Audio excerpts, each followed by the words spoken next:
வணக்கம். இன்னைக்கு நம்ம பார்க்க இருக்கக்கூடிய தலைப்பு ஒப்பீட்டு அரசியல்ல 4வது பிளாக்கும் 3வது பிளாக்கும் நம்ம பார்க்க இருக்கிறோம். இந்த ஒப்பீட்டு அரசியல் பற்றி நான் ஏற்கனவே ஒரு தொடக்க உரையில் உங்களுக்கு நிறைய விஷயங்கள் பகிர்ந்திருக்கேன். இன்னைக்கு நம்ம பார்க்க இருக்கக்கூடிய பாடங்கள் என்னென்ன அப்படின்னு சொல்லிட்டு ஒரு முன்னுரை மாதிரி பார்ப்போம். இன்னைக்கு அரசாங்கத்தினுடைய வகைகள் அப்படிங்கிறது பார்க்கணும். ஏற்கனவே அரிஸ்டாட்டில் அரசாங்கத்தினுடைய வகைகள் அப்படின்னு சொல்லிட்டு பிரிச்சிருக்கிறாங்க.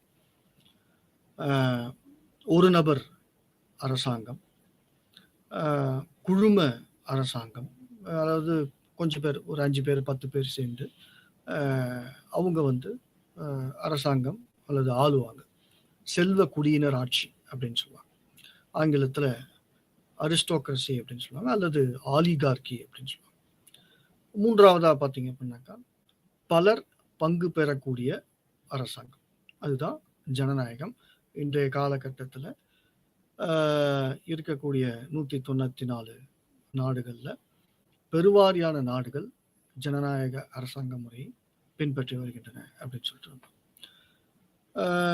உங்களுக்கு ஒரு ஒரு பெரும்பான்மையாக பார்க்கின்றப்போ, அல்லது ஒரு தாராள நோக்கத்தோடு ஒரு காஸ்மோபாலிட்டன் அவுட்லுக் அப்படின்னு சொல்லுவாங்க, ஒரு ப்ராட் அவுட்லுக் அப்படின்னு சொல்லிட்டு பார்க்குறப்ப ஜனநாயக ஆட்சி முறை, எதேச்சா அதிகாரம், சர்வாதிகார ஆட்சி, மதத்தை அடிப்படையாக கொண்ட ஆட்சி, இந்த மாதிரி பல்வேறுபட்ட வகைகள் இருக்கு.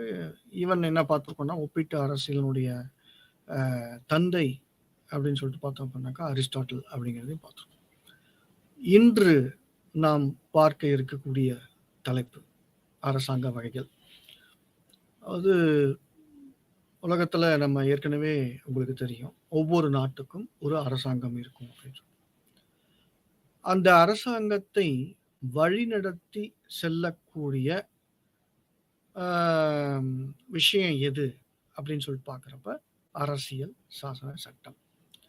அந்த அரசியல் சாசன சட்டம் என்று பார்க்கின்ற போது அதிலேயே எழுதப்பட்ட அரசியல் சாசன சட்டம் இருக்கு, எழுதப்படாத அரசியல் சாசன சட்டம் இருக்கு. இந்த மாதிரி பல வகைகள் இருக்கு. ஆனால் உங்களுக்கு பெருவாரியாக பிரிக்கின்ற பொழுது எழுதப்பட்ட அரசியல் சாசன சட்டத்தை அடிப்படையாக வைத்து இயங்கக்கூடிய அரசாங்கம். அதுக்கு ஒரு மிகச்சிறந்த உதாரணம் என்று பார்க்கின்ற பொழுது அமெரிக்கா என்று கூறலாம், இந்தியாவும் சொல்லணும். எழுதப்படாத அரசியல் சாசன சட்டத்தை கொண்டு நடத்தப்படக்கூடிய ஆட்சி அல்லது அரசாங்கம், அதுக்கு ஒரு உதாரணம் நான் எதை சொல்லலாம்னா பிரிட்டன் சொல்லலாம். இதுதான் இது ஒரு ஒரு ஒரு பக்கத்தினுடைய வகைகள். சரி, வேற எந்த வகையில பிரிக்கலாம் அப்படின்னு பார்க்கப்போ, நிர்வாக அடிப்படையில் இப்போ உங்களுக்கு தெரியும், அரசாங்கத்தினுடைய ஒரு மூலக்கூறுகள் அல்லது இன்ஸ்ட்ருமெண்ட்ஸ் அப்படின்னு சொல்லிட்டு பார்க்குறப்ப, அரசாங்கத்தினுடைய கருவிகள் என்று பார்க்கின்றப்ப 3 துறைகள் ஏற்கனவே நம்ம படிச்சிருக்கோம்: சட்டத்துறை, நிர்வாகத்துறை, நீதித்துறை. இந்த 3 துறைகளுக்கு இடையேயான உறவு முறை, இந்த அடிப்படையில் உங்களுக்கு அரசாங்கம் வகைப்படுத்தப்படுகிறது அப்படின்னு சொல்லுவோம். அதன் அடிப்படையில் நீங்க பார்த்தீங்க அப்படின்னாக்கா, நம்ம இன்னைக்கு பார்க்க போகிறது பாராளுமன்ற அரசாங்க முறைமை. இந்தியாவிலையும் இருக்கு, அமெரிக்காவில் இருக்கு, அண்டைய நாடான ஸ்ரீலங்காவில் இருக்கு, பாகிஸ்தானில் இருக்கு, பிரான்ஸில் இருக்கு, கனடாவில் இருக்கு, ஜப்பானில் இருக்கு, ஜெர்மனியில் இருக்கு, இது மாதிரி சுவிட்சர்லாண்டில் இருக்கு, ஆஸ்திரேலியாவில் இருக்கு. பாராளுமன்ற அரசாங்க முறை, அதை பற்றி நம்ம பார்க்க போகிறோம். அதனுடைய இயல்புகள் என்ன, அதனுடைய நன்மை தீமைகள் என்னென்ன அப்படிங்கிறத பற்றி பார்க்க போகிறோம். அதுக்கு ஆப்போசிட்டா, எதிர்மறைன்னு சொல்லக்கூடாது, ஒரு அதற்கு அடுத்ததாக இருக்கக்கூடிய அரசாங்க முறை, வேறுபட்ட அரசாங்க முறை என்று பார்க்கின்ற பொழுது அது குடியரசுத் தலைவர் ஆட்சி முறை அப்படின்னு சொல்லிட்டு பார்க்கணும். ஆங்கிலத்தில் பிரசிடென்ஷியல் ஃபார்ம் ஆஃப் கவர்மெண்ட் அப்படின்னு சொல்லுவாங்க. அதுக்கு மிகச்சிறந்த உதாரணம் அமெரிக்கா என்று பார்க்கணும். ஸோ பாராளுமன்ற அரசாங்க முறை, குடியரசுத் தலைவர் ஆட்சி முறை, இந்த 2 வகைப்படுத்துதல்லையும் அதனுடைய இயல்புகளை பார்க்க போறோம், நன்மைகளை பார்க்க போறோம், தீமைகளை பார்க்க போறோம். மற்றும் ஒரு அங்கமாக இந்த செஷன்ல ஒற்றையாட்சி முறை, கூட்டாட்சி முறை அப்படின்னு சொல்லிட்டு இன்னொரு வகைப்பாடையும் நம்ம பார்க்க போறோம். அது என்ன ஒற்றையாட்சி முறை, கூட்டாட்சி முறை? கூட்டணி கேள்விப்பட்டிருப்பீங்க, பல கட்சிகள்லாம் சேர்ந்து. அது என்ன கூட்டாட்சி, ஒற்றையாட்சி? அப்ப அது வந்து பாத்தீங்கன்னா அதிகாரத்தை அடிப்படையாக வைத்து அரசாங்கத்தை வகைப்படுத்துகின்ற பட்சத்தில் ஒற்றையாட்சி, கூட்டாட்சி அப்படின்றத பற்றி அதையும் விலாவரியா பார்க்க போறோம். மற்றும் ஒரு அங்கமாக அரசியல் இன்னொரு பிளாக், அதாவது பிளாக் 4ல உங்களுக்கு வந்து அரசியல் கட்சிகள் பார்க்க போறோம்.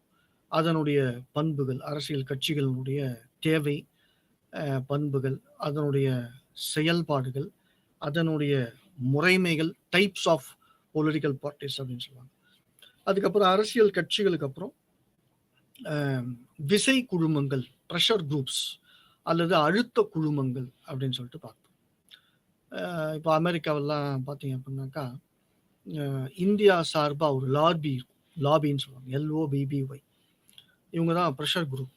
இந்தியாவுக்கு தேவைப்படக்கூடிய கொள்கை திட்டங்கள், அமெரிக்காவின் மூலமாக தீட்டப்படக்கூடிய கொள்கை திட்டங்களை இங்க இந்தியா சார்பா சென்றிருக்கக்கூடிய இங்க பாராளுமன்ற உறுப்பினர்களோ அல்லது அவர்களுக்கு வேண்டப்பட்டவர்களோ போயிட்டு அங்க அமெரிக்காவில் இருக்கக்கூடிய அந்த உறுப்பினர், காங்கிரஸ் உறுப்பினர்களை அவங்க ஃபெசிலிட்டேட் பண்ணுவாங்க. ஃபெசிலிட்டேட் பண்றதுனா என்னன்னா, இந்தியாவை சப்போர்ட் பண்ணுங்க அப்படிங்கிற மாதிரி சொல்றோம். அதுதான் வந்து ப்ரெஷர் குரூப்ஸ் அப்படின்னு சொல்லுவாங்க. இப்போ நேற்று கூட பார்த்தீங்க அப்படின்னாக்கா மத்திய அரசாங்கத்துக்கிட்ட இருந்து ஒரு 31,000 கோடி மாநில அரசாங்கத்துக்கு வருது இல்லையா? அந்த மாதிரி உங்களுக்கு வந்து இந்தியாவுக்கு தேவைப்படக்கூடிய ஒரு ஊக்கத்தொகையோ அல்லது கடன் தொகையோ அல்லது வேண்டிய தொகையோ, கட்டுமான அமைப்போ அல்லது பல்வேறுபட்ட துறைகள் சார்ந்த வளர்ச்சி திட்டங்களுக்கோ தேவைப்படக்கூடிய உதவித்தொகையை அமெரிக்காவில் சென்று அங்கே லாபி பண்ணுவாங்க. இதுதான் ப்ரெஷர் குரூப்பினுடைய வேலை. அங்கே மட்டும்தான் பண்ணுவாங்களா அப்படின்னாக்கா இங்கேயும் பண்ணுவாங்க. ஸோ அதையும் நம்ம பார்க்க போகிறோம். அண்ட் தென் தேர்தல்கள் பற்றி நம்ம பார்க்கணும். தேர்தல்னா என்ன, எதுக்காக அது நடத்தப்படுது, ஜனநாயகத்தில் மட்டும்தான் தேர்தல் நடக்குமா, ஒற்றையாட்சி அரசாங்க முறையில் தேர்தல் நடத்த பெறுமா, இப்படின்ற விஷயங்கள்லாம் இதை பற்றி பார்க்கணும். முதல்ல நம்ம அரசாங்கத்தினுடைய வகைப்பாடுகள் அப்படின்னு சொல்லிட்டு பாராளுமன்ற அரசாங்க முறை. இந்தியாவில் வந்து பாராளுமன்ற அரசாங்க முறை பின்பற்றப்படுகிறது. இது எதை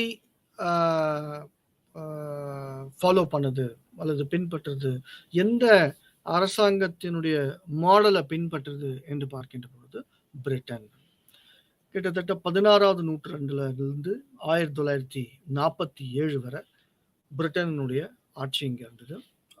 அந்த பிரிட்டனுடைய ஆட்சி பார்த்தீங்க அப்படின்னாக்கா பாராளுமன்ற அரசாங்க முறை, அங்கேயும் அதுதான். இந்த பாராளுமன்ற அரசாங்க முறையை வேற எப்படி சொல்லுவாங்க அப்படின்னு சொல்லி பார்த்தோம்னா வெஸ்ட் மினிஸ்டர் மாடல் மாதிரின்னு சொல்லுவாங்க. அது என்ன வெஸ்ட் மினிஸ்டர் மாதிரி அப்படின்னு இதுல நிறைய போட்டித் தேர்வு எல்லாம் கேட்பாங்க. வெஸ்ட் மினிஸ்டர்னா என்ன? அப்போ பிரிட்டன்ல இருக்கக்கூடிய, நம்ம இந்தியாவில் இருக்கக்கூடிய நியூ டெல்லியில பாராளுமன்றம் இருக்கு, லோக்சபா இருக்கு, ராஜ்யசபா இருக்கு. அதே மாதிரி பிரிட்டன்ல வெஸ்ட் மினிஸ்டர் அப்படிங்கிற இடத்துல உங்களுக்கு அதனுடைய பாராளுமன்றம் அமைந்துள்ளது. அதனால தான் நம்ம வெஸ்ட் மினிஸ்டர் மாடல் என்றால் என்ன அப்படிங்கிற கேள்விக்கு பாராளுமன்ற அரசாங்க முறை அப்படின்னு சொல்லுவோம். இந்த பாராளுமன்ற அரசாங்க முறை எப்போ தோற்றுவிக்கப்பட்டது, பிரிட்டனால் தோற்றுவிக்கப்பட்டது அப்படின்னு சொல்லிட்டு,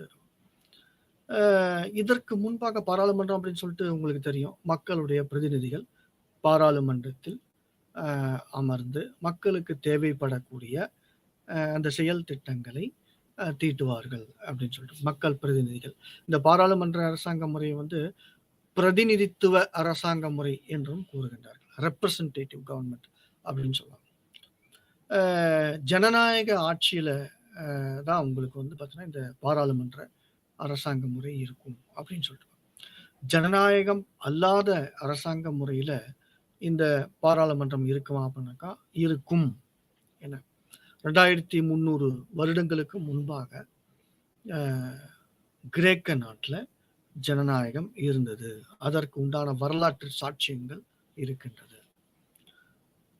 ஜனநாயகவாதத்திற்கு இந்த பாராளுமன்ற வாதத்திற்கு எதிரான ஒரு கொள்கைகளை கொண்டிருந்தவர்கள் யார் யாரெல்லாம் இருந்தாங்க அப்படின்னு சொல்லிட்டு பார்த்தோம்னா, பிளாட்டோ, அரிஸ்டாட்டில்லாம் வந்து இதற்கு எதிரானவர்கள் அப்படின்னு சொல்லிட்டு. அரசியல் ஆட்சி என்று பார்க்கின்ற பொழுது, அந்த ஆட்சியை நடத்தக்கூடியவர்கள் என்று பார்க்கின்ற பொழுது தகுதியை நிர்ணயிக்க வேண்டும். பிளாட்டோ பிரகாரம், அரிஸ்டாட்டில் பிரகாரம். படிப்பு தகுதி வேணாம், வரி கட்டுகின்ற தகுதி வேணாம், எந்த தகுதியுமே வேணாம். வயதை மட்டுமே அடிப்படையாக கொண்டு தகுதியை நிர்ணயிக்கப்பட்டு அதன் மூலமாக தேர்ந்தெடுக்கப்படக்கூடிய மக்கள் பிரதிநிதிகளின் மூலமாக அரசாட்சி அமைகின்ற பட்சத்தில் அது ஒரு முட்டாள்களின் அரசாங்கமாக தான் இருக்கும் அப்படிங்கிறது தான் பிளாட்டோ மற்றும் அரிஸ்டாட்டில் அவர்களுடைய கருத்தாக இருந்திருக்கிறது. தகுதி நிர்ணயிக்கப்பட வேண்டும். இன்னும் இறங்கி சொல்ல போனோம்னா, அதாவது பாராளுமன்ற அரசாங்க முறையில மக்களால் தேர்ந்தெடுக்கப்பட்ட பிரதிநிதிகள் ஆளக்கூடிய அரசாங்கம். They are counting the heads அப்படின்னு சொல்லுவாங்க. ஜனநாயக முறை ஆட்சியில இந்த பாராளுமன்ற அரசாங்க முறைமையில உங்களுக்கு வந்து தலைகள் எண்ணப்படுகின்றன. ஆனால் தலையினுள் இருக்கின்ற மூளைகள் எண்ணப்படுவது இல்லை. தகுதிகள் கிடையாது அப்படின்ற மாதிரி அதை குறையா சொல்லுவாங்க. நம்ம இயல்புகள் அப்படின்னு சொல்லிட்டு பார்க்குறப்ப பாராளுமன்ற அரசாங்க முறை மக்களால் தேர்ந்தெடுக்கப்படுகின்ற பிரதிநிதிகள் பாராளுமன்றத்தில் இருந்து மக்களுக்கு தேவைப்படக்கூடிய அந்த அடிப்படை வசதிகள் மற்றும் கொள்கை திட்டங்களை தீட்டுவாங்க அப்படின்னு சொல்லிட்டு நம்ம பார்க்கணும். குடியரசுத் தலைவர் ஆட்சி என்று பார்க்கின்ற பொழுது அது வேற, சரியா? அது வந்து பார்த்தீங்க அப்படின்னாக்கா பிரசிடென்ட் கிட்ட அவ்வளோ கண்ட்ரோல் இருக்கும். குடியரசுத் தலைவர் ஆட்சி என்று பார்க்கின்ற பொழுது அமெரிக்கா. உங்க மைண்ட்ல வந்து பாராளுமன்ற அரசாங்க முறை அப்படின்னு சொல்லிட்டு பார்த்தோம்னா அது பிரிட்டன் அப்படின்னு சொல்லிட்டு ஞாபகம் வச்சுங்க. குடியரசுத் தலைவர் ஆட்சி, பிரசிடென்ட். இப்ப பாராளுமன்ற அரசாங்க முறை என்று பார்க்கின்ற பொழுது அதனுடைய இயல்புகள் அப்படின்னு சொல்லி தேர்தலின் மூலமாக தேர்ந்தெடுக்கப்படுவது.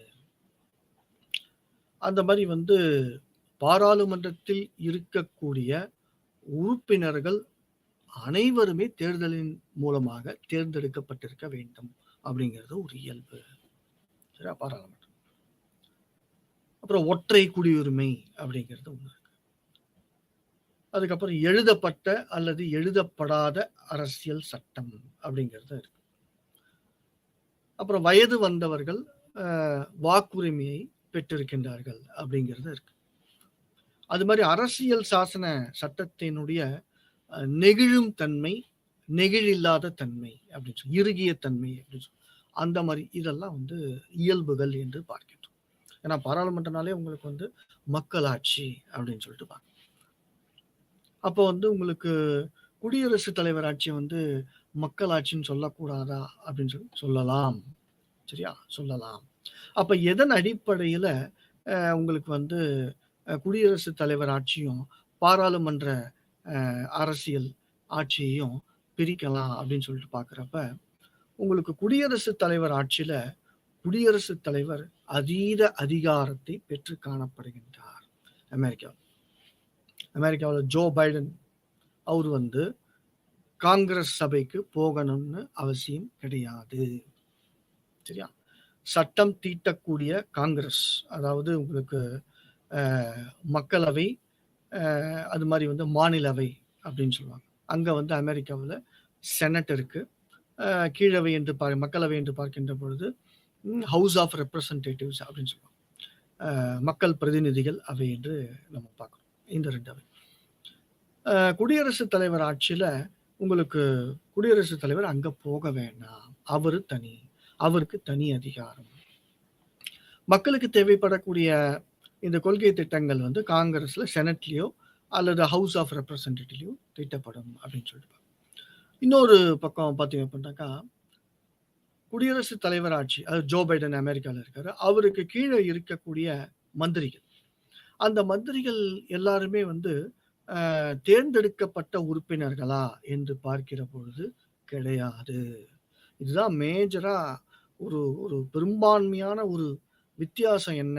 பாராளுமன்ற அரசாங்க முறைக்கும், குடியரசுத் தலைவர் ஆட்சி முறைக்கும் உள்ள வித்தியாசம் என்ன அப்படின்னாக்கா இதுதான். அமெரிக்காவுல குடியரசு தலைவர் ஆட்சியில உங்களுக்கு அத கிச்சன் கேபினட் அப்படின்னு சொல்லுவாங்க. கிச்சன்னா என்ன? சமையலறை. சமையலறையில இமிடியேட்டா உடனடியா நமக்கு வேண்டிய உணவுகள்லாம் தயாராகும். துரித உணவும் தயாராகும். அந்த மாரி. அப்ப அமெரிக்காவினுடைய அந்த குடியரசுத் தலைவர் ஆட்சியில ஜோ பைடன் பிரசிடென்ட்க்கு கீழ இருக்கவங்க யாருமே தேர்ந்தெடுக்கப்படாத உறுப்பினர்கள் அல்லது அமைச்சர்கள். வேறஸ் பாராளுமன்ற அரசாங்க முறையில அனைவருமே தேர்ந்தெடுக்கப்பட்டிருக்க வேண்டும். பாராளுமன்ற அரசாங்க முறையில உங்களுக்கு வந்து குடியரசுத் தலைவர் இருப்பாரா? இருக்கலாம். குடியரசுத் தலைவருக்கு வந்து அவ்வளவு அதிகாரங்கள் இருக்கிறதா? இல்லை. அதுதான் பாராளுமன்ற அரசாங்க முறை. ஆனா குடியரசுத் தலைவர் ஆட்சியில அமெரிக்காவுல குடியரசுத் தலைவருக்கு அதீத அதிகாரம் இருக்கிறது. வேறஸ் இங்க ஆனா வந்து இப்ப இந்திய அரசியல் என்று பார்க்கின்ற பொழுது இது வந்து ஒரு பாராளுமன்ற அரசாங்க ஆட்சி. பிரிட்டன் பாராளுமன்ற அரசாங்க ஆட்சி. அமெரிக்கா குடியரசுத் தலைவர் ஆட்சி.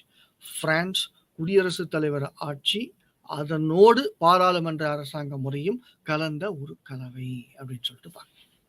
சரி. அப்போ பாராளுமன்ற அரசாங்க முறையில உங்களுக்கு வேற என்னென்ன இயல்புகள் இருக்கு அப்படின்னு சொல்லிட்டு நம்ம பார்க்கலாம்.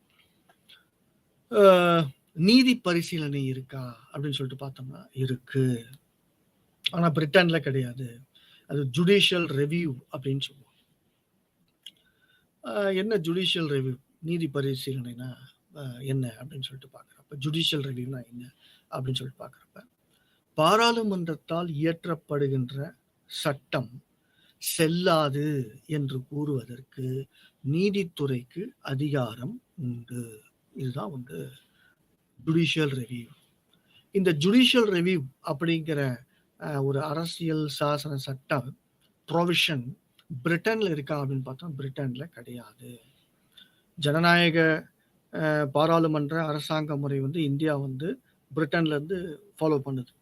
ஆனாலும் இந்தியாவினுடைய அரசியல் சாசன சட்டத்தின் பிரகாரம் பாராளுமன்ற அரசாங்க முறையின் மூலமாக பல்வேறுபட்ட இயல்புகள், பல்வேறுபட்ட சாராம்சங்களை நாம வந்து உட்படுத்திக்கிட்டோம் அப்படிங்கிறது தான் ஒரு நிதர்சனமான உண்மை அப்படின்னு சொல்லிட்டு.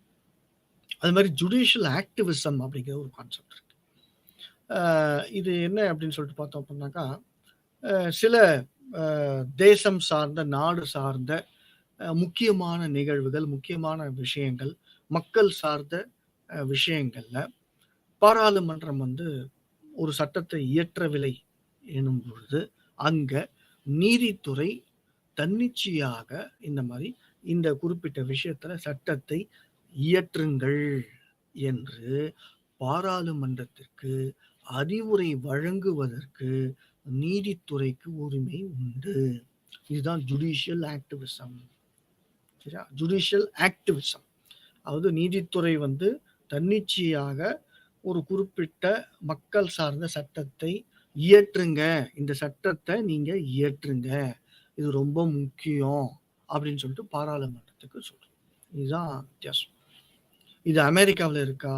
இருக்கு. பிரிட்டன்ல கிடையாது. இந்தியாவில் இருக்கா? இருக்கு. பப்ளிக் இன்ட்ரெஸ்ட் லிட்டிகேஷன் அப்படின்னு சொல்லுவோம். எதுவுமே வந்து அதாவது முக்கியமா ஒரு பாராளுமன்ற அரசாங்க முறைக்கும் குடியரசுத் தலைவர் ஆட்சி முறைக்கும் பார்த்தீங்க அப்படின்னாக்கா, பாராளுமன்றம் என்று பார்க்கின்ற பொழுது அது வந்து பார்த்தீங்க அப்படின்னாக்கா மக்களுக்கு வேண்டிய விஷயங்களை வேண்டிய செயல் திட்டங்களை இயற்றக்கூடிய, சட்டங்களை இயற்றக்கூடிய அவையாக இருக்கிறது என்று நம்ம பார்க்கிறோம். அது மாதிரி வந்து இங்க பாராளுமன்ற அரசாங்க முறையில குடியரசுத் தலைவர் வந்து சக்தி மிகுந்தவராக இருக்கின்றார்னா கிடையாது. பெயரளவில் குடியரசுத் தலைவர். பாராளுமன்ற அரசாங்க முறையில பெயரளவு குடியரசுத் தலைவர். ஈவன் சொல்ல போனாக்கா ரப்பர் ஸ்டாம்ப் அப்படின்னு சொல்லுவாங்க, அது நம்மளுக்கு வேணாம். அதாவது பாராளுமன்றம் இயற்றக்கூடிய சட்டங்கள் அனைத்தையுமே உங்களுக்கு வந்து பிரசிடென்ட் வந்து கையெழுத்து போட வேண்டும் அப்படிங்கிறது. இதே குடியரசு தலைவர் ஆட்சி என்று பார்க்கின்ற பொழுது அங்க பார்த்தீங்க அப்படின்னாக்கா உங்களுக்கு பிரதிநிதித்துவ அவையிலையோ அல்லது செனட் அவையிலோ இருந்து வரக்கூடிய சட்டத்தை வந்து கையெழுத்து போடணும் அப்படிங்கிறது அவசியம் கிடையாது. ஏன்னா பிரசிடென்ட் கிட்ட அவர் வந்து மறுதளிக்கும் அதிகாரத்தை பெற்றுள்ளார். ஆங்கிலத்துல வீட்டோ அப்படின்னு சொல்லுவாங்க. மறுதளிக்கும் அதிகாரத்தை அவர் பெற்றுள்ளார் அப்படின்னு சொல்லிட்டு. இதுதான் வந்து மேஜர் வித்தியாசம். சரி, ஒரு ஒரு பெரும்பான்மையான வேறுபாடு என்ன அப்படின்னு சொல்லிட்டு பார்க்குறப்ப குடியரசுத் தலைவர் ஆட்சி என்று பார்க்கின்ற பொழுது அங்க குடியரசுத் தலைவருடைய அதிகாரம் அதீதமானது என்று பார்க்கிறோம். பாராளுமன்ற அரசாங்க முறை என்று பார்க்கின்ற பொழுது இங்க மக்களால் தேர்ந்தெடுக்கப்பட்ட உறுப்பினர்களை உடைய பாராளுமன்றம், இதுதான் அதீத அதிகாரம். குடியரசுத் தலைவர் பார்த்தீங்க அப்படின்னாக்கா பாராளுமன்ற அரசாங்க முறையை கொண்டுள்ள ஒரு நாட்டில் குடியரசுத் தலைவருக்கு அதிகாரங்கள் குறைவு என்று பார்க்கிறோம். பிரசிடென்ட் பார்த்தீங்க அப்படின்னாக்கா குடியரசுத் தலைவர் ஆட்சியில அமெரிக்காவில் வார் டிக்ளேர் பண்ணுவார். திடீர்னு ஆப்கானிஸ்தான் மேல போர் தொடுங்க, அது மாதிரி வந்து ஈராக் மேல போர் தொடுங்க, சிரியா மேல போர் தொடுங்க, உக்ரைன் மேல போர் தொடுங்க அப்படின்னு சொல்றதுக்கு பிரசிடென்ட்டுக்கு அதிகாரம் இருக்கு. எங்க இருக்கு? அமெரிக்காவில் இருக்கு.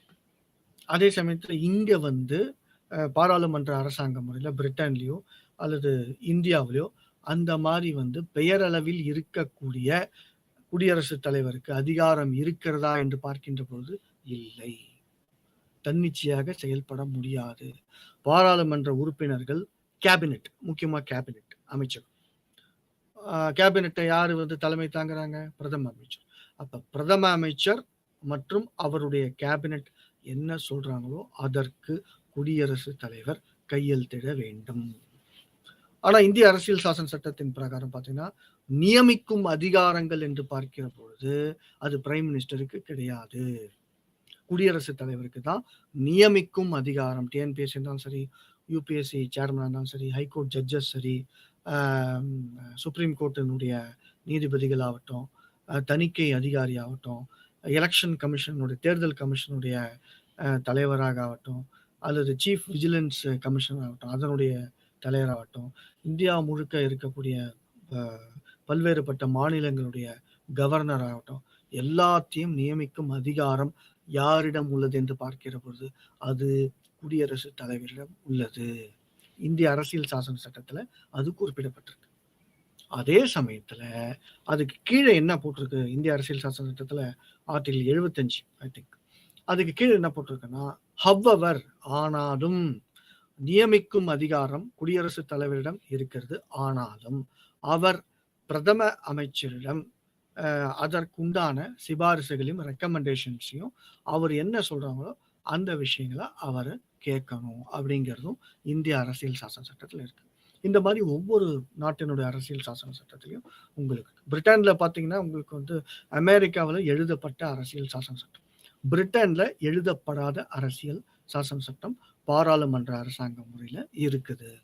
அது என்ன எழுதப்படாத அரசியல் சாசன சட்டம், எழுதப்பட்டது அப்படின்னு சொல்லிட்டு இந்த ரெண்டுத்துக்கும் உள்ள வித்தியாசம் என்ன என்று பார்க்கின்ற பொழுது, ஒரு குறிப்பிட்ட அரசியல் சாசன சட்ட சபையை நிர்ணயம் செய்து அரசியல் சட்டத்தை எழுதுவதற்காக பிரத்யோகமாக ஒரு சபையை உருவாக்குகின்ற பொழுது அது எழுதப்பட்ட அரசியல் சாசன சட்டம் எனப்படுகிறது. இதுதான் அமெரிக்காவில் இருக்கு, இந்தியாவில் இருக்கு. எழுதப்படாத அரசியல் சாசன சட்டம் எப்படி இயங்க முடியும்? அப்ப அங்க பாத்தீங்கன்னா மரபுகள், பழக்க வழக்கங்கள், ரிச்சுவல்ஸ், கஸ்டம்ஸ், கன்வென்ஷன்ஸ், அப்ப பாரம்பரியமா இருக்கக்கூடிய பழக்க வழக்கங்கள், அதன் மூலமாக உருவாக்கம் பெற்ற சட்டங்களை வந்து தொகுத்து ஒரு ஒரு ஆவணங்களா வச்சிருக்காங்க பிரிட்டன். அதுதான் அங்க ஜனநாயக அரசாங்க முறையை இயக்குகிறது என்று நம்ம பார்க்கணும். அது மாதிரி இப்போ இந்த பாராளுமன்ற அரசாங்க முறைக்கும் குடியரசுத் தலைவர் ஆட்சிக்கும் இன்னொரு வித்தியாசம் இருக்கு. ஆங்கிலத்துல செக்ஸ் அண்ட் பேலன்சஸ் அப்படின்னு சொல்லுவாங்க. செக்ஸ் அண்ட் பேலன்சஸ், அதாவது அந்த தடுப்பான்கள் அப்படின்னு சொல்லுவாங்க. தடுப்பான்கள் அப்படிங்கிற ஒரு சாராம்சம். குடியரசுத் தலைவர் ஆட்சியில பார்த்தீங்க அப்படின்னாக்கா, பிரசிடென்ட் வந்து குடியரசுத் தலைவர் வந்து ஒரு தன்னிச்சையாக செயல்பட முடியாதவாறு அங்க சட்டங்கள் இருக்கும். எந்த ஒரு அமைப்பும், சட்டத்துறையோ, நிர்வாகத்துறையோ, நீதித்துறையோ தன்னிச்சையாக செயல்படக்கூடாது அப்படிங்கிற காரணத்துக்காகவே இந்த தடுப்பான்கள் அமைப்பு உருவாக்கப்பட்டிருக்கு அப்படின்னு சொல்லி. Sex and balances. பிரசிடென்ட் தன்னிச்சையாக செயல்பட முடியாது. ஏன்னா அவரை இம்பீச் பண்றதுக்கு, அவரை பதவி நீக்கம் செய்வதற்கு உங்களுக்கு செனட் வந்து முடிவெடுத்துரும். அமெரிக்கால 2ஆவே இருக்கு. ஹவுஸ் ஆஃப் ரெப்ரசன்டேட்டிவ்ஸ் இருக்கு, செனட் இருக்கு. சரியா?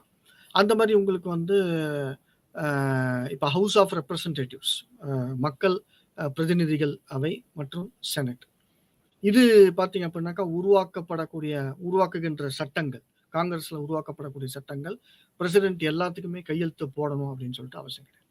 அது மாதிரி நீதித்துறை என்று பார்க்கின்ற பொழுது, ஏன் அமெரிக்கா பத்தி பேசுறேன் அப்படின்னாக்கா, அங்கதான் குடியரசுத் தலைவர் ஆட்சி இருக்கு. இந்த பிரிட்டன்ல பார்த்தீங்க அப்படின்னாக்கா உங்களுக்கு பாராளுமன்ற அரசாங்க முறை. ஸோ இந்த 2 தான் நம்ம கம்பேர் பண்ணணும். எப்பயுமே இந்த மாதிரி ஒரு பரீட்சையில வந்து கேள்வி கேட்குறப்ப உங்களுக்கு பாராளுமன்ற அரசாங்க முறை அப்படின்னாக்கா பிரிட்டன் எடுத்துக்கணும். குடியரசுத் தலைவர் ஆட்சி என்று பார்க்கின்ற பொழுது அமெரிக்காவில் எடுத்துக்கணும். இந்த 2த்துலையும் எப்படி செயல்படுது அப்படின்னு சொல்லிட்டு பார்க்கணும். ஸோ செக்ஸ் அண்ட் பேலன்சஸ் அப்படின்னு நீதித்துறை அமெரிக்காவில் பார்த்தீங்க அப்படின்னாக்கா பிரசிடென்ட்டால வந்து நீதிபதிகள் நியமிக்கப்படுகின்றார்கள் அப்படின்னு சொல்லிட்டு பார்க்கணும். ஸோ இதுதான் வந்து வேறுபாடுகள், அதாவது பாராளுமன்ற அரசாங்க முறைக்கும் குடியரசுத் தலைவர் ஆட்சிக்கும் உள்ள வேறுபாடு. இதுல பாத்தீங்க அப்படின்னாக்கா இதனுடைய நன்மை தீமைகள் என்று 2த்துக்குமே இருக்கு. பாராளுமன்ற அரசாங்க முறை, அதனுடைய நன்மைகள் என்று பார்க்கின்ற பொழுது, மக்கள் பிரதிநிதிகளால் உருவாக்கப்பெறுகின்ற சட்டம் அப்படின்னு சொல்லிட்டு உங்களுக்கு பார்க்கணும். ஆனா என்ன ஒண்ணு, அதாவது உண்மையான ஜனநாயகம் என்று பார்க்கின்ற பொழுது மக்கள் பிரதிநிதிகள் அப்படின்னு சொல்லிட்டு பார்க்கணும், பாராளுமன்றம் அப்படின்னு சொல்லிட்டு பார்க்கணும். இதனுடைய நன்மைகள் வந்து பல்வேறுபட்டது இருக்கு, தீமைகளும் இருக்குது. ஏன்னா திடீர்னு இப்போ பாராளுமன்றத்தில் வந்து ஆட்சி செய்யக்கூடிய அரசாங்கம் திடீர்னு கலைக்கப்படுகிறது, ஒரு நம்பிக்கையில்லா தீர்மானத்தை வந்து கொண்டு வந்துடுறாங்க, திரும்ப வந்து பார்த்தா அப்படின்னாக்கா லோக்சபாவில் வந்து டிசால்வ் பண்ணிடுறாங்க அப்படின்னு சொல்லிட்டு பார்க்குறப்ப அவர்கள் ஒரு ஆளுங்கட்சியின் மூலமாக உருவாக்கப்பட்ட சட்டங்கள் அப்படியே நின்றுடும். இப்போ பிரிட்டனில் பார்த்தீங்க அப்படின்னாக்கா உங்களுக்கு 2 கட்சி முறைமை இருக்கு. அதில் பார்த்தீங்க அப்படின்னாக்கா லேபர் பார்ட்டி இருக்கு, கன்சர்வேட்டிவ் பார்ட்டி இருக்கு, பழமைவாத கட்சி அப்படின்னு சொல்லி. இப்போ லேபர் பார்ட்டி மூலமாக ஒரு சில திட்டங்கள், பல்வேறுபட்ட திட்டங்கள் வந்து செயல் திட்டங்கள் வந்து தீட்டப்பட்டிருக்கு, அது அப்படியே நின்றுடும். அப்புறம் இன்னொரு கட்சி வந்துச்சு அப்படின்னாக்கா மாறும். இது வந்து குடியரசுத் தலைவர் ஆட்சியிலையும் இது இருக்குது வந்து பார்த்தீங்கன்னா இது இருக்குது. ஆனாலும் பாராளுமன்ற அரசாங்க முறை என்று பார்க்கின்ற பொழுது ஒரு தீமைகள் நிறைய விஷயங்கள் இருக்கு. மக்கள் பிரதிநிதித்துவ ஆட்சி அப்படின்னு சொல்லிட்டு ஒன்று சொல்லுவோம். தீமைகள் பார்த்தீங்கன்னா, தேர்ந்தெடுக்கப்படுகின்ற உறுப்பினர்களுக்கு வயதை மட்டுமே அடிப்படை தகுதியாக நிர்ணயிக்கப்பட்டிருக்கிறது ஒரு மிகப்பெரிய தீமை. இப்போ அதிகார வர்க்கம் என்று பார்க்கின்ற பொழுது ஐஏஎஸ் ஐபிஎஸ் எக்ஸாமினேஷன்ல ஒரு கிராஜுவேஷன் முடிக்கணும், ஒரு இளங்கலை பட்டம் பெற வேண்டும், அறிவியல் டிகிரி வச்சிருக்கணும், இல்லை ஒரு இன்ஜினியரிங் படிச்சிருக்கணும், இல்லை எம்பிபிஎஸ் படிச்சிருக்கணும், ஒரு அண்டர் கிராஜுவேஷன் முடிச்சுட்டு அந்த ஐஏஎஸ் தேர்வு எழுதணும், போகணும், ஒரு 1.5 வருஷத்துக்கான ஒரு கடும் முயற்சியின் மூலமாக இந்த ப்ரிப்பரேஷன்லாம் முடிச்சுட்டு ஒரு அதிகார வர்க்கம், ஒரு பியூரோக்ராட்டா வராங்க. ஆனால் பாராளுமன்ற உறுப்பினர்கள் என்று பார்க்கின்ற பொழுது எந்த தகுதியுமே கிடையாது. 25 வயசானாக்கா எம்எல்ஏ, 30 வயசு அப்படின்னாக்கா மேலவை உறுப்பினராக போகலாம், 35 வயசு மேலே போணுச்சு அப்படின்னாக்கா உங்களுக்கு வந்து பிரசிடெண்ட்டாக நிற்கலாம், பிரைம் மினிஸ்டர் ஆகலாம். இது மட்டும்தான் குவாலிஃபிகேஷன். இது ஒரு ஒரு ஒரு மிகப்பெரிய ஒரு குறையா இருக்குது. நன்மைகள் என்று பார்க்கின்ற பொழுது மக்களாட்சி அப்படின்னு சொல்லலாம், மக்களால் தேர்ந்தெடுக்கப்பட்ட பிரதிநிதிகள் எல்லாமே உண்டு, நன்மைகள் உண்டு. ஓகே, இதே மாதிரி நீங்க பார்த்தீங்க அப்படின்னாக்கா உங்களுக்கு குடியரசு தலைவர் ஆட்சியிலையும் நன்மை தீமைகள் இருக்கு. நன்மைகள் என்று பார்க்கின்ற பொழுது குடியரசு தலைவரினுடைய இடையூறு இல்லாமல் காங்கிரஸ் வந்து சட்டங்களை பாஸ் பண்ணலாம் அப்படிங்கிறது நன்மை. அந்த மாதிரி உங்களுக்கு பார்த்தீங்க அப்படின்னாக்கா தேர்ந்தெடுக்கப்பட்ட உறுப்பினர்கள் மட்டும்தான் அமைச்சர்களாக இருக்க முடியும் அப்படிங்கிறது ஜனநாயக பாராளுமன்ற அரசாங்க முறையில் இருக்கு. குடியரசுத் தலைவர் ஆட்சியில் இப்போ அவரை சுற்றி, அதாவது ஒரு குடியரசுத் தலைவரை அவருக்கு கீழே இருக்கக்கூடிய அமைச்சர்கள் எல்லாமே மோஸ்ட்லி அவருடைய நண்பர்களாக இருப்பாங்க. ஸோ அப்படி இருக்கிற பட்சத்தில் ஒரு குறிப்பிட்ட சட்டத்தை இயற்றணும், ஒரு குறிப்பிட்ட விஷயத்த வந்து முடிக்கணும், ஒரு குறிப்பிட்ட செயல் திட்டம் வந்து மக்களுக்கு போய் சேரணும் அப்படிங்கிறப்ப அங்கே வந்து ஒரு எதிர்ப்புகள் அதிகமாக இருப்பதற்கு வாய்ப்பு கிடையாது. இங்கே கேபினெட் இருக்கு, பாராளுமன்ற அரசாங்க முறையில் வந்து கேபினெட் இருக்குது. ஒரே கட்சி இருந்தது அப்படின்னு சொல்லிட்டு பார்த்தோம் அப்படின்னாக்கா ஒரு பிரச்சனை கிடையாது. பட் பல கட்சிகள் சேர்ந்து ஒரு கேபினெட் இருக்கிற பட்சத்துல அங்க வந்து ஒரு குறிப்பிட்ட மக்களுக்கு தேவையான ஒரு கொள்கை திட்டத்தை வந்து செயல்படுத்துவதோ அல்லது அந்த சட்டத்தை உருவாக்குவதிலோ தாமதம் ஏற்படுவதற்கு வாய்ப்பு இருக்கு. அதே இந்த குடியரசுத் தலைவர் ஆட்சியில அந்த பிரசிடென்ட் நினைச்சார் அப்படின்னாக்கா ஒரு குறிப்பிட்ட சட்டத்தை ஈஸியாக வந்து ஆர்டர் மூலமா அவர் எழுதிடலாம். ஆனா இதனுடைய தீமை என்று பார்க்கின்ற பொழுது குடியரசுத் தலைவர் ஆட்சி சர்வாதிகார ஆட்சியாக மாறுவதற்கு வாய்ப்பு இருக்கிறது என்று கட்சிகள் சொல்றதுதான் கேட்கணும்னு அவசியம் கிடையாது. பிரசிடென்ட் செனட் மெம்பர் சொல்றது, அமெரிக்காவில் வந்து செனட் மெம்பர் சொல்றதை வந்து கேட்கணும் அப்படின்றது அவசியம் கிடையாது. அந்த மாதிரி ஹவுஸ் ஆஃப் ரெப்ரசன்டேட்டிவ் மக்கள் பிரதிநிதிகள் அவை சொல்றது கேட்கணும்னு அவசியம் கிடையாது.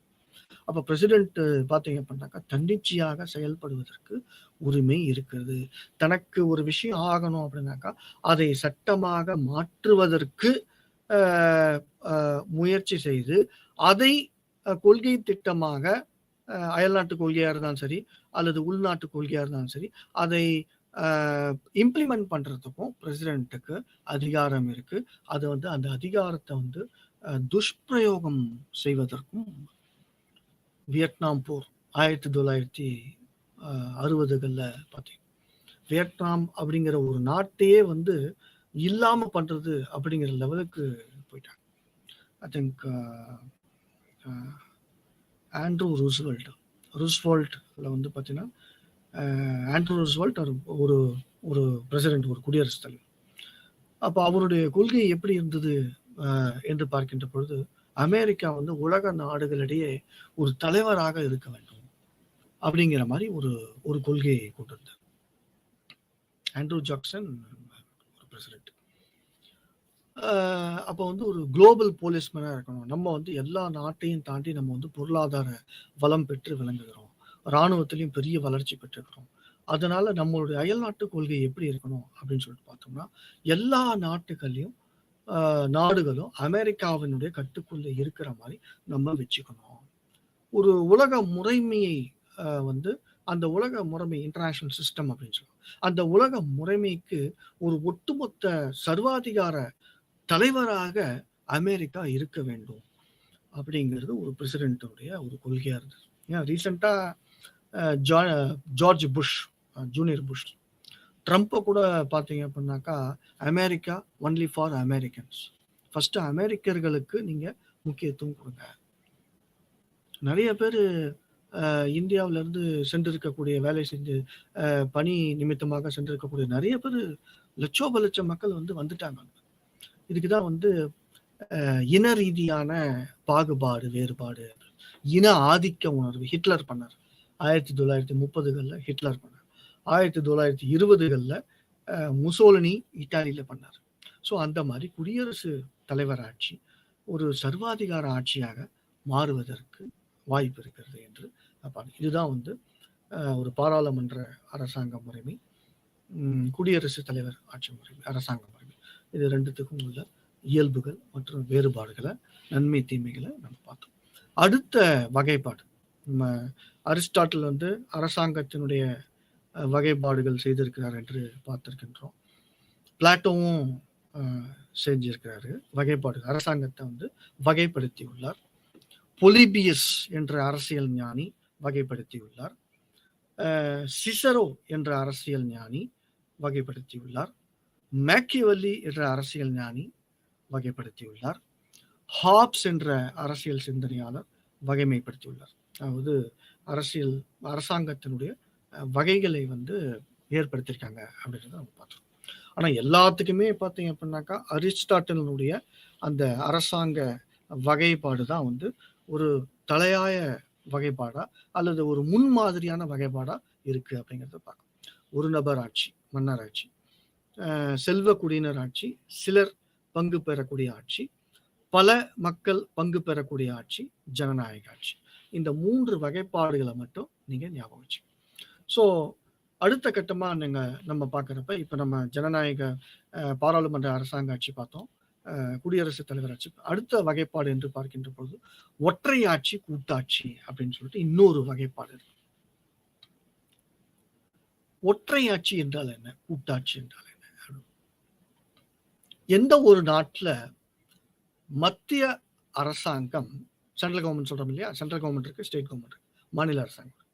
மத்திய அரசாங்கத்திடம் அதீத அதிகாரங்கள் இருக்கின்றதோ, மக்களுக்கு தேவையான சட்ட செயல் திட்டங்களை மாநில அரசாங்கமும் செயல்படுத்துகிறது, மத்திய அரசாங்கமும் செயல்படுத்துகிறது. ஆனாலும்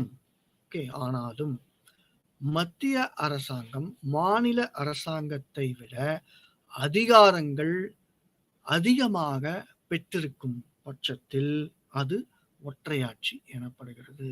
ரீசெண்டா கூட நிறைய பிரச்சனைகள் நீங்க பார்க்கலாம். மாநில அரசாங்கம் தேர்ந்தெடுக்கப்பட்ட அரசாங்கம் மத்திய அரசாங்கத்தினால் செலக்ட் செய்யப்பட்டு தேர்வு செய்யப்பட்டு கவர்னர் இருக்கிறாங்க. இப்போ தேர்ந்தெடுக்கப்பட்ட அரசாங்கத்திற்கும் மத்திய அரசாங்கத்தினுடைய பிரதிநிதிக்கும் ஒரு ஒரு சலசலப்பு இருக்கு இல்லையா? அது எப்போது நடக்கும். ஆனாலும் மத்திய அரசாங்கத்தினுடைய கை ஓங்கி இருக்கிறது என்று பார்க்கிறோம். அதுதான் வந்து ஒற்றை ஆட்சி. இது வேற எந்த நாட்டில் இருக்கு? பிரிட்டன்ல இருக்கு. ஓகே, பிரிட்டன்ல மத்திய அரசாங்கம் சக்தி மிக்கது.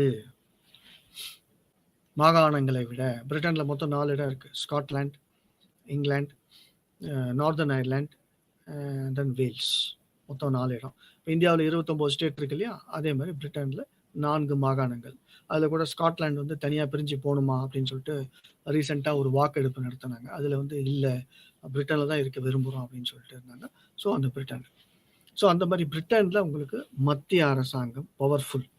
அப்போ அது ஒற்றை ஆட்சி. சரி, கூட்டாட்சினா என்ன? அமெரிக்காவில் மொத்தம் 50 ஸ்டேட் இருக்கு. கூட்டாட்சிக்கு ஒரு சிறந்த உதாரணம் என்று பார்க்கின்ற பொழுது அது அமெரிக்கா. அப்போ அமெரிக்காவில் 50 ஸ்டேட் இருக்கு. 18வது நூற்றாண்டினுடைய இறுதி காலகட்டத்தில் விடுதலை பெறுது. I think it is 1776 war of independence அப்படின்னு சொல்லுவாங்க. ஓகே, அந்த சுதந்திரத்துக்கான, அமெரிக்கா சுதந்திரத்துக்கான வார் 1770, 18வது நூற்றாண்டினுடைய இறுதி காலகட்டம். அப்போ உங்களுக்கு 13 காலனிகள் தான் இருந்தது. அமெரிக்காவும் பிரிட்டன் ஆட்சியினுடைய ஆதிக்கத்தின் கீழ் தான் இருந்தது அப்படின்னு சொன்னா நம்புவீங்களா? இருந்தது. இந்தியா மட்டும்தான் இருந்ததா? ஆப்பிரிக்கா மட்டும்தான் இருந்ததா? இல்லை வந்து இப்போ இந்தோனேஷியா மட்டும்தான் வந்து ஒரு ஏகாதிபத்தியத்துக்கு கீழே இருந்ததா? அப்படின்னு காலனியல் ஆதிக்கத்திற்கு உட்பட்டு இருந்ததா அப்படின்னு சொல்லிட்டு பார்க்குறப்ப அமெரிக்காவும் பிரிட்டனுடைய காலனியல் ஆதிக்கத்திற்கு உட்பட்டு தான் இருந்தது அப்படிங்கிறது வரலாற்று உண்மை.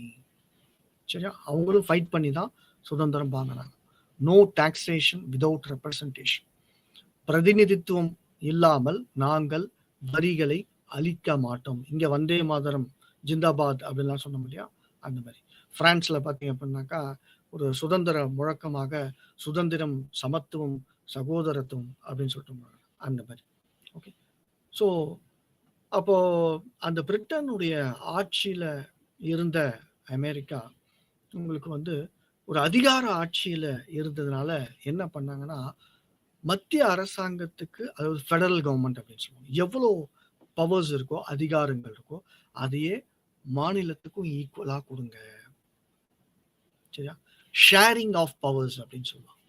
அதிகார பகிர்வு. மத்திய அரசாங்கத்துக்கு எவ்வளவு பவர் இருக்கோ, அதிகாரம் இருக்கோ, அதே அதிகாரம் அமெரிக்காவினுடைய மாகாணமான கலிபோர்னியாவுக்கும் கொடுங்க, சான் பிரான்சிஸ்கோவும் கொடுங்க, நியூ ஜெர்சியும் கொடுங்க, நார்த் கரோலினாவும் கொடுங்க, புளோரிடாவுக்கும் கொடுங்க, வாஷிங்டனுக்கும் கொடுங்க.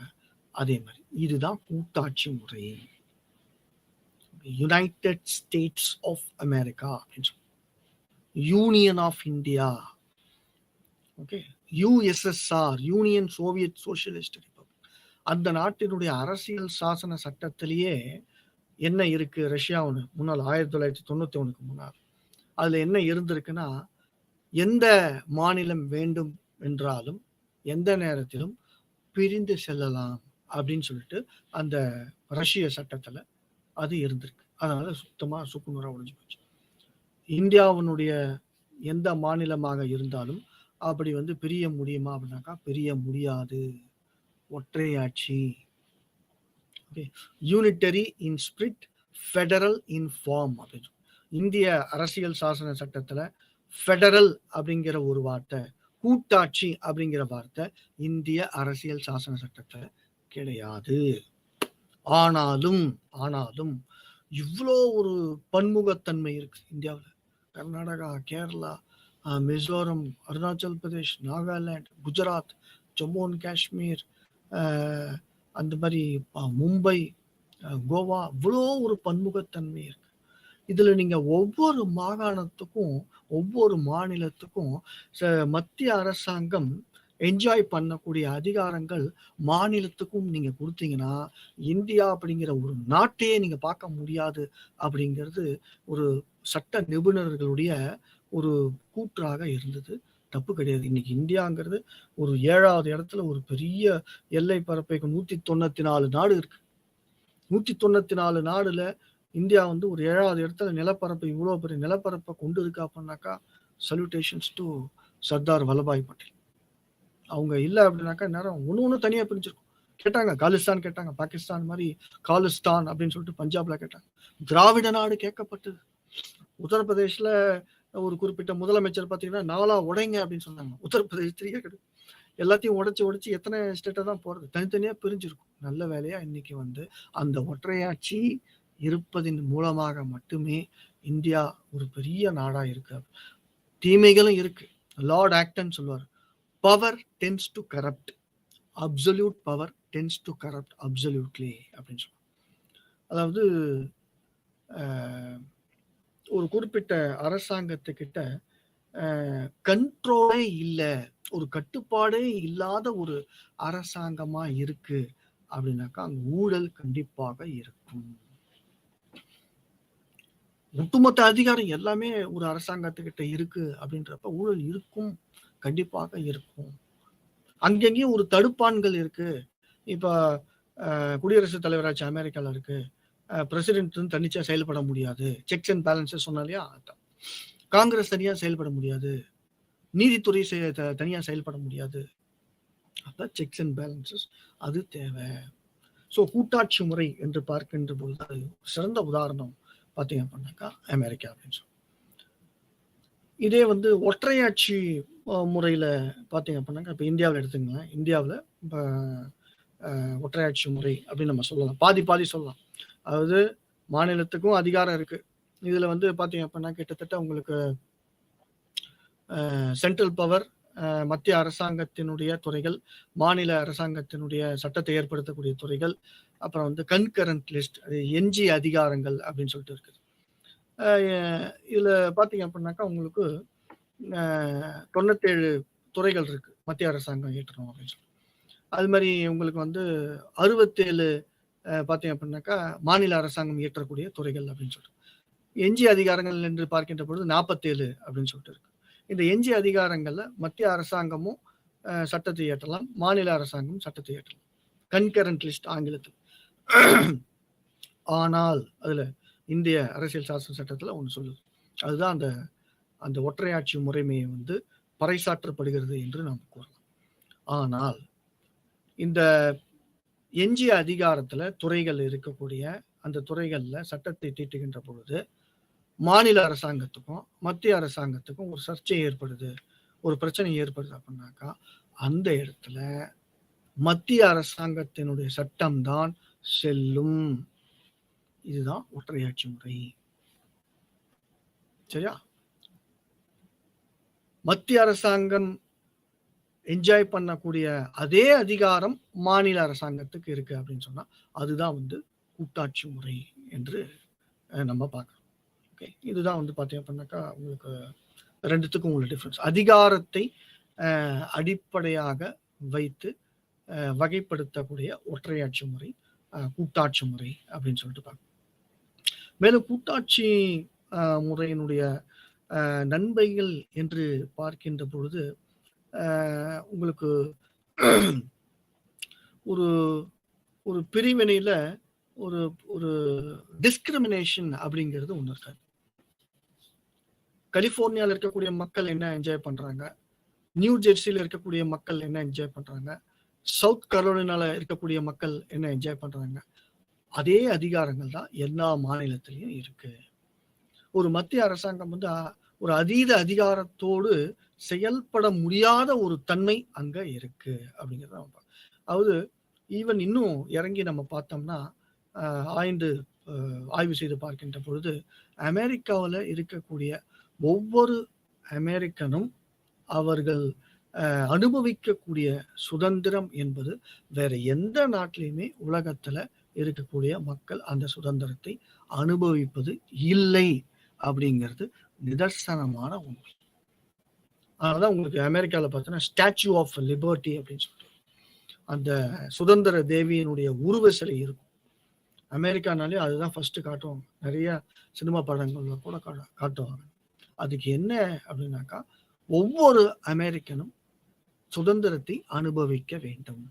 அதனால நிறைய பேர் இன்னைக்கு படிச்சுட்டு அமெரிக்காவுக்கு எதுக்கு போறாங்க அப்படின்னா பார்த்தோம் அப்படின்னாக்கா சுதந்திரம், இட்ஸ் அ ஃப்ரீ லேண்ட், ஒரு சுதந்திரமான நாடு என்று பார்க்கின்ற போது அது அமெரிக்கா. அதுதான் கூட்டாட்சி முறை. கூட்டாட்சி முறையில உங்களுக்கு ஒரு நாட்டில் இருக்கக்கூடிய அத்துணை மக்கள் பிரஜைகளும் சுதந்திரத்தை அனுபவிக்கின்றார்கள். ஆனால் ஒற்றையாட்சி முறையில் மத்திய அரசாங்கத்தினுடைய கட்டுப்பாடுகள் அதிகமாக இருக்கின்ற காரணத்தினால் சுதந்திரம் குறைவாக இருக்கிறது அப்படின்னு சொல்லிட்டு. ஸோ இதுல இருந்து உங்களுக்கு தெரியும் ஒற்றையாட்சி முறை நன்மை பயக்கக்கூடியதாக இருக்கிறதா அல்லது கூட்டாட்சி முறை நன்மை பயக்கக்கூடியதாக இருக்கிறதா அப்படின்னு சொல்லிட்டு உங்களுக்கு தெரியும். மத்திய அரசு எல்லாமே உங்களுக்கு சென்ட்ரல் கவர்மெண்ட் சர்வீஸ் ஐஏஎஸ் ஐபிஎஸ்க்கும் தமிழ்நாடு பப்ளிக் சர்வீஸ் கமிஷன்ல பாஸ் பண்ணி போறவங்களுக்கும் டிஃபரன்ஸ் இருக்கு. அதுலேருந்தே நீங்க வந்து கண்டுபிடிச்சு சென்ட்ரல் யூனிவர்சிட்டியில படிக்கிறவங்களுக்கு அப்போ பாண்டிச்சேரி சென்ட்ரல் யூனிவர்சிட்டி இருக்கு, சென்ட்ரல் மத்திய பல்கலைக்கழகம் இருக்கு, ஹைதராபாத் மத்திய பல்கலைக்கழகம், காந்திகிராம் மத்திய பல்கலைக்கழகம் இருக்கு. அதே சமயத்துல கலை கல்லூரிகளும் இருக்கு இல்லையா? அதுக்குள்ள வேறுபாடுகள் என்ன? இன்னைக்கு ஜிஎஸ்டி சம்பந்தப்பட்ட பிரச்சனைகள்லாம் ஓடிட்டு இருக்கு. இங்கிருந்து மாநிலத்திலிருந்து வசூல் பண்ண ஜிஎஸ்டி, இப்போ சென்ட்ரல் கவர்மெண்ட் டேக்ஸ், இதெல்லாம் வந்து பார்த்தீங்கன்னா மாநிலத்தினுடைய வளர்ச்சிக்காக தயவு செய்து கொடுங்க. 14,000 கோடி நேற்று கூட சொல்லியிருக்காங்க. நம்ம இப்போ தமிழ்நாட்டினுடைய சிஎம் சொல்லியிருக்காங்க 14,000 கோடி திருப்பி கொடுங்க, எங்களுடைய மாநிலத்துடைய வளர்ச்சிக்காக கொடுங்க.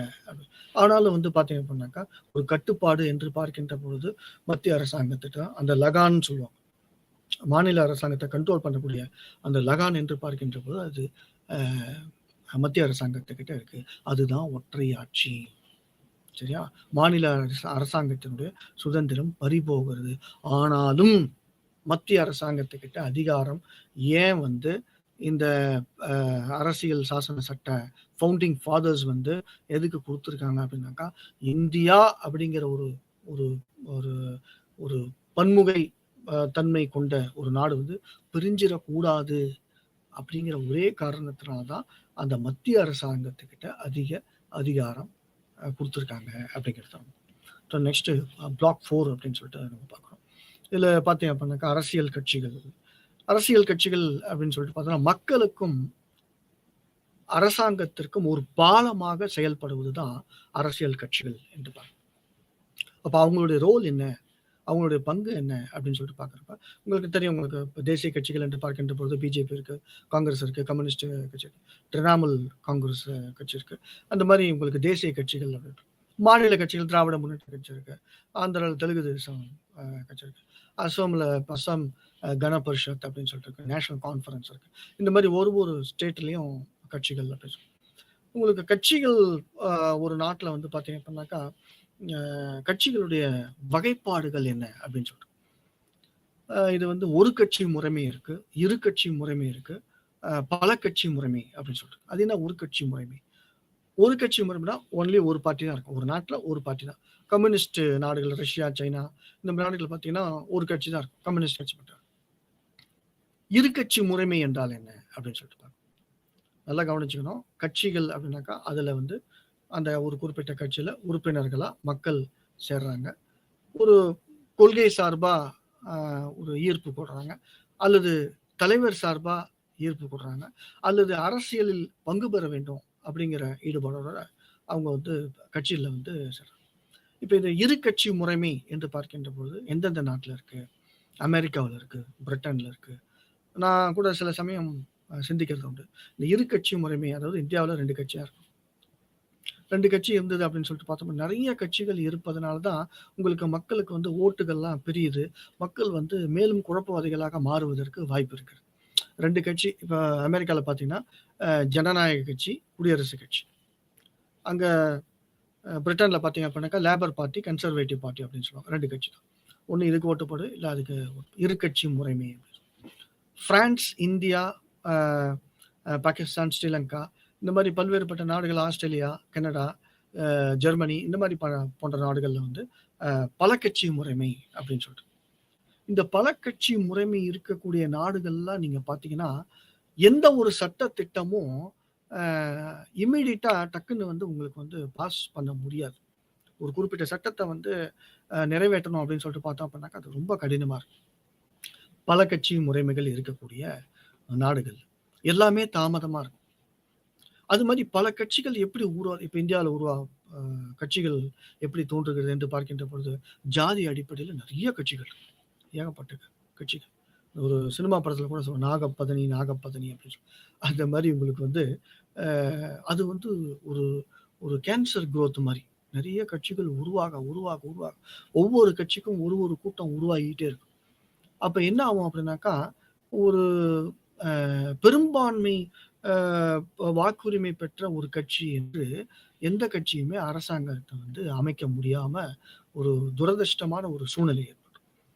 அப்போ பெரும்பான்மை இல்லாத அரசியல் கட்சி ஆட்சி நடத்துகின்ற பட்சத்துல எந்த சட்டத்திட்டத்தையும் நீங்க எளிதாக நிறைவேற்றுவது கடினம்.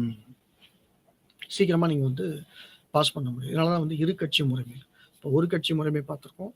இரு கட்சி முறைமை எங்க இருக்கு? அமெரிக்காவிலும் பிரிட்டன்ல இருக்க பார்த்திருக்கோம். பல கட்சி முறைமை இருக்கு அப்படின்னு சொல்லிட்டு. ஸோ அரசியல் கட்சிகளுடைய செயல்பாடுகள் என்று பார்க்கின்ற போது என்னென்ன செயல்பாடுகள்? கட்சி சார்ந்த கொள்கைகளை பறைசாற்றுதல், அதை பரப்புதல் அப்படின்னு சொல்லிட்டு இருக்கு. இப்போ திராவிட கட்சி இருக்குது அப்படின்னு சொல்லிட்டு பார்த்தா, அந்த திராவிட கட்சி தொடர்பான கொள்கைகளை வந்து மக்கள் கிட்ட சேர்க்கக்கூடியது யாரு அப்படின்னாக்கா அரசியல் கட்சி. முக்கியமான பொலிட்டிக்கல் மீட்டிங்லாம் நீங்க பார்த்துருப்பீங்க. அப்புறம் தொலைக்காட்சிகள், அது தனியாக தொலைக்காட்சிகள்லாம் இருக்கு. அதுலேயும் வந்து தங்களுடைய கட்சி சார்ந்த கொள்கைகளையும் கொள்கைத்துவங்களையும் ஐடியாலஜியும் வந்து பரப்புறது உண்டு.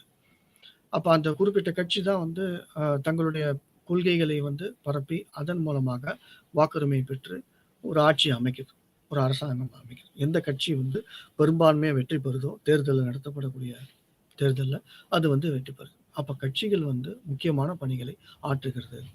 எப்படி வந்து ஒரு கட்சி, ஒரு குறிப்பிட்ட கட்சியினுடைய கொள்கைகளை வந்து எப்படி தெரிஞ்சுக்கலாம் அப்படின்னு சொல்லிட்டு பார்க்குறப்ப மேனிஃபெஸ்டோ அப்படின்னு சொல்லுவாங்க, தேர்தல் அறிக்கைகள். ஒவ்வொரு தேர்தலுக்கு முன்பாலையும் பார்த்தீங்க அப்படின்னாக்கா தங்களுடைய கொள்கைகளை வந்து ஒரு அறிக்கையாக வந்து எழுதி அதை வந்து ஒவ்வொரு கட்சியும் வெளியிடும். அப்போ அந்த கட்சி என்னென்ன கொள்கைகள் இருக்கு அப்படிங்கிறது மக்களுக்கு தெரிய வைக்குது. அதன் மூலமாக தான் வந்து ஒரு குறிப்பிட்ட கட்சி வந்து ஆட்சிக்கு வருது அப்படின்னு சொல்லிட்டு. இதுதான் அரசியல் கட்சிகள். நிறைய மாநில கட்சிகளுக்கு இப்போ கட்சிகள் இருக்குது அப்படின்னு சொல்லிட்டு ஒவ்வொரு கட்சிக்கும் ஒரு கொள்கை ரீதியான ஒரு அறிக்கை இருக்கு அப்படின்னு சொல்லிட்டு பார்க்குறோம். மக்கள் கிட்ட அதை கொண்டு போய் சேர்க்கணும். அப்புறம் மக்கள் வந்து அதை பார்த்து ஒரு நல்ல கட்சியை வந்து அரசாட்சி அமைப்பதற்கு தேர்தலின் மூலமாக தேர்ந்தெடுக்கப்பட்டு துணை புரிகின்றார்கள் அப்படின்னு சொல்றது. அடுத்ததா பார்த்தீங்க அப்படின்னாக்கா உங்களுக்கு ப்ரெஷர் குரூப்ஸ் அப்படின்னு சொல்லுவாங்க, விசை குழுமங்கள். நான் இந்த கிளாஸினுடைய முதல் கட்டத்திலே உங்களுக்கு நான் சொல்லியிருந்தேன் விசை குழுமங்கள். விசை குழுமங்கள்னா என்ன அப்படின்னாக்கா உங்களுக்கு இது வந்து அரசியல் சாராம இருக்கிறது. அப்படின்னு சொல்லிட்டு ப்ரெஷர் குரூப்ஸ் அப்படின்னு சொல்லுவோம். ஒரு குறிப்பிட்ட குழுமம், ஒரு குழுமத்தை அமைச்சிட்டு மனித உரிமைகள் குழுமம் அப்படின்னு சொல்லிட்டு மனித உரிமை குழுமம். அப்ப இந்த மனித உரிமை சம்பந்தப்பட்ட ஒரு குறிப்பிட்ட, இப்ப உதாரணத்துக்கு ஊட்டி, கொடைக்கானல்ல நிறைய அந்த மலைவாசிகள்லாம் இருக்கு. அப்ப இந்த மலைவாசிகள் சம்பந்தப்பட்ட அவங்களுடைய அடிப்படை தேவைகள், கல்வி சம்பந்தப்பட்ட விஷயங்கள், குடிநீர் சம்பந்தப்பட்ட விஷயங்கள், உடை சம்பந்தப்பட்ட விஷயங்கள், அவர்களுடைய வளர்ச்சி சார்ந்த திட்டங்களை என்ன பண்ணுவாங்கன்னா, அந்த ஊர்ல இருந்து, நீலகிரி மாவட்டத்துல இருந்து ஒரு குறிப்பிட்ட குழுமத்தை வந்து வச்சுக்கிட்டு, ஒரு குரூப் தனியா வச்சுக்கிட்டு, அவங்க என்ன பண்ணுவாங்கன்னா, அந்த நீலகிரி மாவட்டத்தினுடைய எம்பியோ அல்லது எம்எல்ஏ போயிட்டு பார்ப்பாங்க. பார்த்துட்டு இந்த மாதிரி இந்த மக்கள் கஷ்டப்படுறாங்க. லாபியிங், ஆங்கிலத்தில் இது லாபியிங் அப்படின்னு சொல்லுவோம். Pressure group. ப்ரெஷர் குரூப்னா ப்ரெஷர், விசை, ஒரு அழுத்தம் அப்படின்னு சொல்லுவோம். அப்போ அந்த குறிப்பிட்ட மக்களுக்கு வேண்டிய தேவைகளை நிவர்த்தி செய்வதற்காக அரசியல் கட்சிகளிடமோ அல்லது அரசாங்கத்திடமோ அல்லது அரசாங்கத்தினுடைய அமைச்சர்களிடத்திலோ தங்களுடைய தேவைகளை ப்ரெஷர் செய்து, தயவுசெய்து செஞ்சு கொடுங்க, இல்லைன்னா எங்கள் மக்கள்லாம் வந்து இந்த மாதிரி தவிக்கிறாங்க, அடிப்படை தேவைகள் வந்து பூர்த்தி செய்யலை, எங்கள் ஊருக்கு வந்து பார்த்தீங்கன்னா பஸ்ஸே கிடையாது, 18 கிலோமீட்டர் வந்து ஆற்றெல்லாம் கடந்து போய் நாங்கள் வந்து படிக்க வேண்டியதாக இருக்குது, ஆறுலாம் கடக்கிறப்ப, காடுகள்லாம் கடக்கிறப்ப பெண்கள்லாம் வந்து பார்த்தோம் அப்படின்னாக்கா வைல்டு அனிமல்ஸ்லாம் வருது, மிருகங்கள்லாம் வருது, அதன் மூலமாக இடையூறு இருக்குது. இந்த மாதிரி ஒரு குறிப்பிட்ட தேவையை பூர்த்தி செய்வதற்கு அரசியல் கட்சிகளிடத்தில் அவர்களை வந்து அழுத்தத்தின் மூலமாக தங்களுடைய தேவைகளை பூர்த்தி செய்வதற்குள்ள இதுதான் விசை கொடுக்கணும்.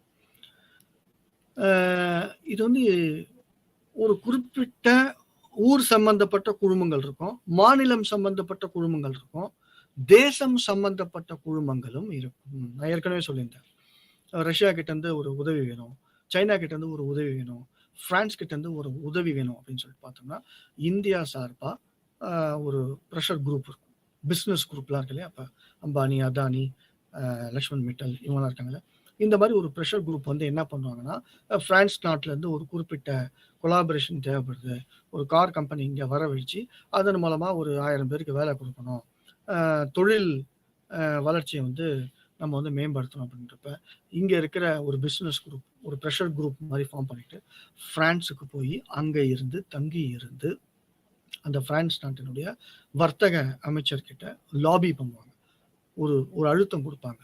அதாவது எங்கள் நாட்டில் வந்து இந்த மாதிரி ஒரு கார் பிஸ்னஸ் ஆரம்பிங்க, இதன் மூலமாக இவ்வளோ பேருக்கு வேலை வாய்ப்புகள் அமையும், அது மாதிரி உங்களுக்கு லேபர் சார்ஜ் வந்து தொழிலாளர்களோட சம்பளம் வந்து குறைவாக இருக்கும், மற்ற நாட்டை விட எங்கள் நாட்டுக்கு வந்து மக்கள் தொகை அதிகம், நீங்கள் இந்த மாதிரி கார் கம்பெனி ஸ்டார்ட் பண்ணிங்கன்னா குறைஞ்ச தொழிலாளர் சம்பளத்தில் நிறைய லாபம் நீங்கள் பார்க்கலாம் அப்படின்னு சொல்லிட்டு ஒரு அழுத்தம் கொடுக்கறது அப்படின்னு சொல்லிட்டு, இதுதான் வந்து ப்ரெஷர் குரூப் அப்படின்னு சொல்லிட்டு பார்ப்போம். அண்ட் தென் எலெக்ஷன்ஸ் எல்லாமே நான் ஏற்கனவே சொல்லியிருக்கேன், தேர்தலின் மூலமாக தான் வந்து ஒரு 80 to 85 விழுக்காடு உலகத்தில் இருக்கக்கூடிய அத்தனை நாடுகளுமே ஜனநாயக நாடுகள். ஜனநாயகம் என்றாலே தேர்தல்கள். தேர்தலுக்கு பார்த்தீங்க அப்படின்னாக்கா ஒவ்வொரு நாட்டிலையும் சில நாடுகள்லாம் வந்து ஐஸ்லாண்டுன்னு நினைக்கிறேன், ஐஸ்லாண்டில் வந்து உங்களுக்கு ஓட்டு போடணும் அப்படின்னாக்கா நீங்கள் கிராஜுவேஷன் முடிச்சிருக்கணும், இளங்கலையோ அறிவியல் உங்களுக்கு சான்றிதழ் வந்து பெற்றிருக்க வேண்டும், அப்போ தான் நீங்கள் வந்து ஓட்டு போடணும். ஸோ தேர்தல் எல்லாருமே வந்து ஒரு மேனிஃபெஸ்டோலாம், தேர்தல் அறிக்கைகள்லாம் இருக்குது, ஒவ்வொரு கட்சிக்கும் ஒவ்வொரு அறிக்கைகள்லாம் இருக்குது. இந்த அறிக்கைகள் மூலமாக தங்களுடைய கொள்கைகளை நிலைநிறுத்தி மக்களிடம் வாக்குரிமை பெற்று அவங்க வந்து அரசாட்சி அமைக்கும். தேர்தல் வந்து மிக மிக முக்கியமான விஷயம் அப்படின்னு பார்த்து. ஸோ இந்த தேர்தலின் மூலமாக தான் வந்து ஒரு நல்லாட்சி அமையும் அப்படிங்கிறது உங்களுக்கு தெரிஞ்ச விஷயம். ஸோ இது வரைக்கும் உங்களுக்கு அரசியல் முறைமைகள் என்று பார்க்கின்ற பொழுது பாராளுமன்ற அரசாங்க முறையை பார்த்துருக்கோம், அந்த மாதிரி குடியரசுத் தலைவர் ஆட்சியை நம்ம பார்த்துருக்கோம், ஒற்றையாட்சி சம்பந்தப்பட்ட விஷயங்கள் நம்ம படிச்சிருக்கோம், கூட்டாட்சி, ஷேரிங் ஆஃப் பவர்ஸ் அப்படின்னு சொல்லிட்டு நம்ம படிச்சிருக்கோம், ஒற்றையாட்சியினுடைய தீமையையும் பார்த்துருக்கோம், கூட்டாட்சியினுடைய நன்மையும் நம்ம பார்த்துருக்கோம். பிளாக் 4ல் உங்களுக்கு அரசியல் கட்சிகள் அவர்களுடைய செயல்பாடுகள் என்னென்ன ஜனநாயக அரசாங்கத்தில் அப்படிங்கிறத பற்றி பார்த்துருக்கோம். அது மாதிரி விசை குழுமங்கள், அதனுடைய நோக்கங்கள், இலக்குகள், செயல்பாடுகள் பற்றி பார்த்துருக்கோம். தேர்தல்கள், ஜனநாயக அரசாங்கத்தினுடைய ஒரு அத்தியாவசியமான, இன்றியமையாத ஒரு விஷயம் அப்படின்னு சொல்லிட்டு நம்ம ஒரு அம்சம் அப்படின்னு சொல்லிட்டு பார்த்துருக்கோம். மக்கள் வந்து பங்கு பெற்று ஒரு நல்லாட்சி அமைவதற்கு தேர்தல் தான் பயன்படுது அப்படிங்கிறத பற்றியும் பார்த்துருக்கோம் நம்ம. இந்த மாதிரி விஷயங்கள்லாம் மீதி இருக்கக்கூடிய விஷயங்களை நம்ம நெக்ஸ்ட் கிளாஸ்ல பார்த்துருக்கோம். வணக்கம், நன்றி.